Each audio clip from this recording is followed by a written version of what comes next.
ഈ 1 India 1 election നടപ്പിലാക്കണമെന്ന് BJP തീരുമാനിച്ചാൽ നടപ്പിലാക്കുക തന്നെ ചെയ്യും.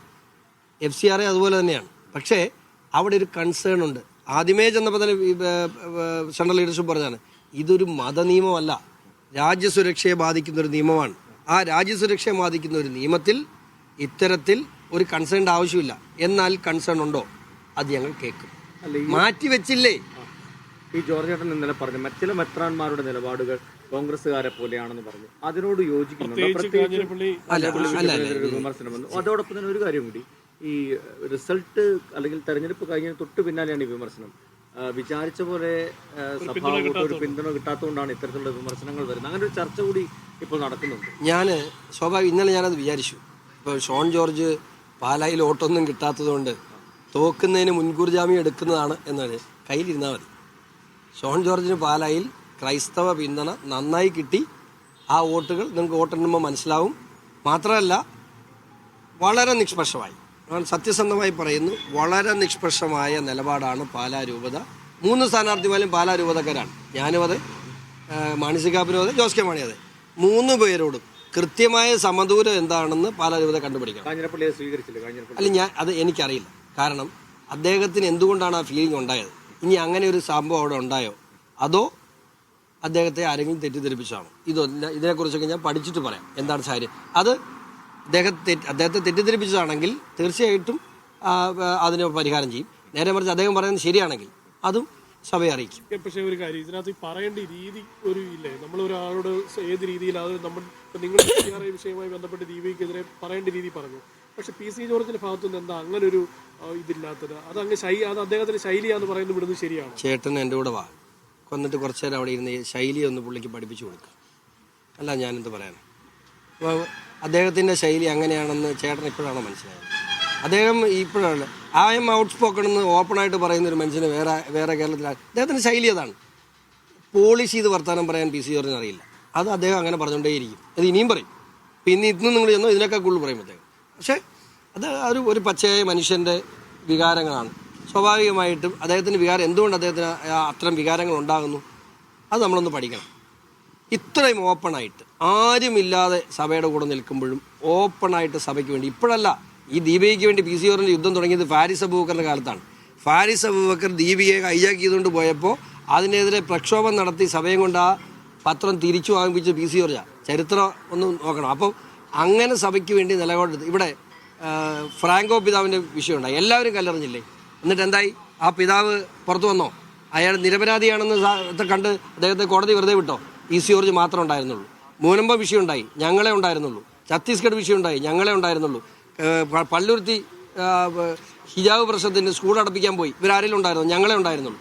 അപ്പോൾ അങ്ങനെ സഭയ്ക്ക് വേണ്ടി വളരെ ഓപ്പൺ നിലപാടെടുത്ത് നിൽക്കുന്ന PC ജോർജിനെ പോലെ ഒരാൾക്കെതിരെ അദ്ദേഹത്തെ തോൽപ്പിക്കണമെന്ന് ആരെങ്കിലും പ്രചരണം നടത്തിയോ എന്ന് എനിക്കറിയില്ല.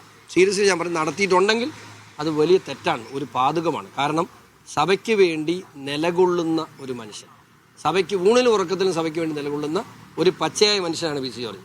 അദ്ദേഹത്തിൻ്റെ പ്രതികരണം ഷോൺ ജോർജിൻ്റെ പോലെ ആയിരിക്കില്ല, ചില മോശമായിരിക്കും. ഇനിയും ചിലപ്പം എനിക്ക് പറയാൻ പറ്റില്ല. പിന്നെ സമയം കിട്ടുമെങ്കിൽ അദ്ദേഹത്തെ എങ്ങനെ പ്രതികരിക്കണോ നിങ്ങളെല്ലാം കൂടെ ഒന്ന് പഠിപ്പിച്ചു കൊടുക്കുക. അപ്പോൾ ഇന്നലെ ഈ വിവാദങ്ങൾക്ക് ശേഷം സംസ്ഥാന നേതൃത്വം കേന്ദ്ര നേതൃത്വം ബന്ധപ്പെട്ടിരുന്നു. എന്താണ് BJPയുടെ ഇതിലെ ഈ വിഷയത്തിലുള്ള നിലപാട്? അല്ല, ദീപിക ഈ കാര്യങ്ങളിൽ സ്വീകരിച്ച ഈ കോൺഗ്രസ് പ്രീണന നയത്തിൽ പാർട്ടിക്കും അതേ അഭിപ്രായം തന്നെയാണുള്ളത്. സഭയെ തള്ളിപ്പറയുന്ന സാഹചര്യം BJPയുടെ ഭാഗത്തുണ്ടായിട്ടില്ല. അത് ഷോൺ ജോർജിൻ്റെ ഭാഗത്തുനിന്ന് ഉണ്ടാകില്ല എന്ന് അവർക്ക് നല്ല ബോധ്യമുണ്ട്. ഞാൻ പറയില്ലേ, ഈ സഭയെ ആരെങ്കിലും കൂട്ടിക്കണ്ട കെട്ടരുത്. അത് അങ്ങനെയല്ല. സഭ നിഷ്പക്ഷമായ നിലപാട് സ്വീകരിച്ച് തന്നെയാണ് പോയിട്ടുള്ളത്. ചില വ്യക്തികളുണ്ടാകാം. ഞാൻ പറയില്ലേ, സഭയുടെ മനസ്സിലുണ്ടാകേണ്ടത് യേശുക്രിസ്തുവാണ്. ചിലർക്ക് മനസ്സിൽ കോൺഗ്രസ് ഉണ്ട്. അത് പരമ്പരാഗതമായുള്ള അഡിക്ഷൻ കിടക്കുന്നതാണ്. എന്നാൽ ഈ കോൺഗ്രസിനെ കൊണ്ട് കഴിഞ്ഞ 30 കൊല്ലത്തിനിടയിൽ ഒരു പ്രയോജനം ഉണ്ടായിട്ടില്ല. ഇനി ജീവിതത്തിലോട്ട് ക്രിസ്ത്യാനിക്ക് ഈ സഭയെ കൊണ്ടൊരു പ്രയോജനം ഉണ്ടാകില്ല എന്നുള്ളത് മനസ്സിലാകാത്ത, ഇപ്പോഴും നേരം വെളുക്കാത്ത കുറേ ആളുകൾ ഈ മേഖല മാത്രം ഒന്ന് എടുത്തു നോക്കി. റബ്ബർ കാർഷിക മേഖലയാണ്. ഈ റബ്ബർ കാർഷിക മേഖലയിലെ റബ്ബർ കർഷകരെ നട്ടല്ലൊടിച്ചത് കോൺഗ്രസ് സർക്കാരല്ലേ. ഇവിടുത്തെ ഇപ്പോഴും നിയന്ത്രിക്കാൻ കഴിയാത്ത രീതിയിൽ നിർലോഭമായി ഈ രാജ്യത്തേക്ക് റബ്ബർ ഇറക്കുമതി ചെയ്യാനുള്ള നിയമം ഉണ്ടാക്കി കാട്ടുകരാറിൽ ഒപ്പിട്ടത് കോൺഗ്രസ്സാണ്. എന്നിട്ടും കോൺഗ്രസിന് സിന്ദാബാദ് വിളിക്കുന്ന മണ്ടന്മാർ ഈ നാട്ടിലുണ്ട്.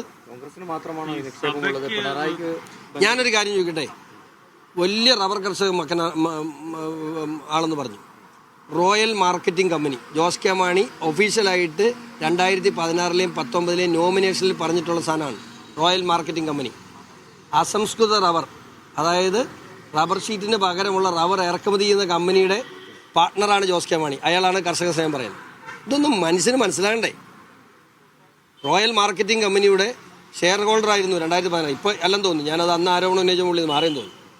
അറിയില്ലേ, റബ്ബർ കർഷകരെ വളർത്തുക, എന്നിട്ട് അവർക്ക് ചിന്താവെന്ന് വിളിക്കാൻ ഇവിടെ കാരണം മണ്ടന്മാരുണ്ട്.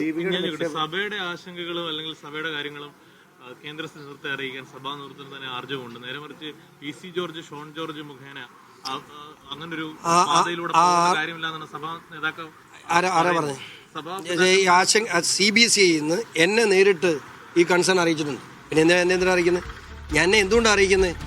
എന്നെ അറിയിച്ചാൽ അത് 10 മിനിറ്റ് കൊണ്ട് അറിയേണ്ടവരറിയും എന്ന് ബോധ്യമുണ്ട്. അതുകൊണ്ട് സഭയ്ക്കെ സംബന്ധിച്ചിടത്തോളം വേറെ ആരെയും ബന്ധപ്പെടുന്നതിലും എത്ര എളുപ്പമുണ്ട്. ഞാൻ സഭയുടെ കാത്തു നിൽക്കുന്ന ആളല്ലേ. അപ്പം എന്നെ സംബന്ധിച്ചിടത്തോളം എന്റെ മുമ്പിൽ വരുന്ന സഭ ഉന്നയിക്കുന്ന ഏത് വിഷയങ്ങളും ഞാൻ ഇടപെടാറുണ്ട്. എന്തായാലും പ്രതികരണത്തിൽ നിലപാടിൽ ഉറച്ചു നിൽക്കുകയാണ് ഷോൺ ജോർജ്. ദീപികയിൽ എഴുതുന്ന എല്ലാ കോപ്രായവും അത് സഭയുടേതല്ല. തന്റെ വിമർശനം സഭയ്ക്കെതിരെയല്ല, താനും സഭയിൽ ഉൾപ്പെടുന്നതാണ്. അപ്പോൾ താൻ വിമർശിച്ചത് ദീപികയുടെ തലപ്പത്തിരിക്കുന്ന ചിലരെയാണ്. എന്നുവെച്ച് കഴിഞ്ഞാൽ കോൺഗ്രസ് പ്രീണന നയം സ്വീകരിക്കുന്ന ചിലർക്കെതിരെയാണ് താനും അതുപോലെ തന്നെ PC ജോർജും വിമർശിച്ചത്, പ്രതികരണം നടത്തിയത് എന്ന് പറയുകയാണ് ഷോൺ ജോർജ്.